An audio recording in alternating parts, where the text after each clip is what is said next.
അപ്പോഴേ കുവൈറ്റ് ഉസ്താദിന് എന്നാ പണിയാണെന്നാ പറഞ്ഞേ? വെള്ളമടി. വെള്ളമടിയോ? അവിടെ ഒന്നും പാടില്ലെന്നാണല്ലോ കേട്ടിട്ടുള്ളത്. ആര് പറഞ്ഞു? അവിടെ കൂടുതലും വെള്ളമടിക്കുന്നത് മലയാളികളാണല്ലോ. എത്ര പേരെ നമുക്കറിയാമെന്നറിയോ? നമ്മൾ വെളുപ്പിന് 5 മണിക്ക് തുടങ്ങിയാൽ വൈകിട്ട് ഒരു 7-7:30 വരെ നിർത്താതെ ഒരേ അടിയാ. ഇങ്ങനെ തുടരെ അടിച്ചാ കാഞ്ഞു പോകത്തില്ലേ? എന്ന് വെച്ച് അടിക്കാതിരിക്കാൻ പറ്റുമോ? ഒരു ദിവസം ഞാൻ വെള്ളമടിച്ചില്ലെങ്കിൽ അവന്മാർ എന്നെ എടുത്തിട്ട് അടിക്കും.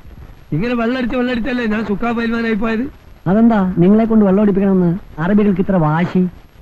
വാശിയല്ല, നമ്മള് ടാങ്കറിൽ വെള്ളം കൊണ്ട് കൊടുത്താലല്ലേ അവർക്ക് കുടിക്കാനും കുളിക്കാനും വെള്ളം കിട്ടുള്ളൂ. ആഹാ, അപ്പോ ടാങ്കറിൽ വെള്ളം അടിക്കുന്ന കാര്യമാണോ പറഞ്ഞേ?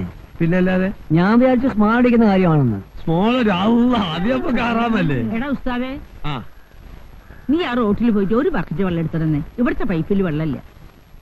ഞാൻ ഇവിടുത്തെ ഡ്രൈവറാ, വെള്ളടിക്കാൻ വന്നതല്ല. നിന്നോട് വെള്ളടിക്കാനല്ലേ പറഞ്ഞേ? ആ പൈപ്പിൽ നിന്ന് കുറച്ച് വെള്ളം എടുക്കാനല്ലേ പറഞ്ഞുള്ളൂ. ഞാൻ കുവൈത്തിൽ ടാങ്കറിൽ വെള്ളം അടിച്ച് നടന്നവനാ. അത് പറ്റാഞ്ഞിട്ടാണ് ഇവിടെ വന്നത്. ഇനി ഇവിടുന്ന് വെള്ളം അടിക്കാൻ പറഞ്ഞാലല്ലോ അത് നടക്കുന്ന കാര്യമല്ല കേട്ടോ. നിങ്ങൾക്ക് വെള്ളം വേണമെങ്കിലേ തന്നെത്താനെ പോയി കോരണം. ഡ്രൈവർമാരുടെ ഡ്യൂട്ടി അല്ല വെള്ളം കോരലും വിറകോട്ടലും ഒക്കെ. എടാ നിന്നോട് ഞാൻ പറഞ്ഞില്ലല്ലോ. എന്നൊക്കെ ഇടാവളം വിളിക്കുന്നത് കേട്ടോ. എന്താണ് വിളിച്ചാല്? ചെറുപ്പക്കാരായുള്ള നമ്മളോട് പറയും പോലെ പ്രായം ചെന്നവരോട് പറഞ്ഞാൽ അവർക്ക് രസിക്കോ? ഊതരുത് കേട്ടോ.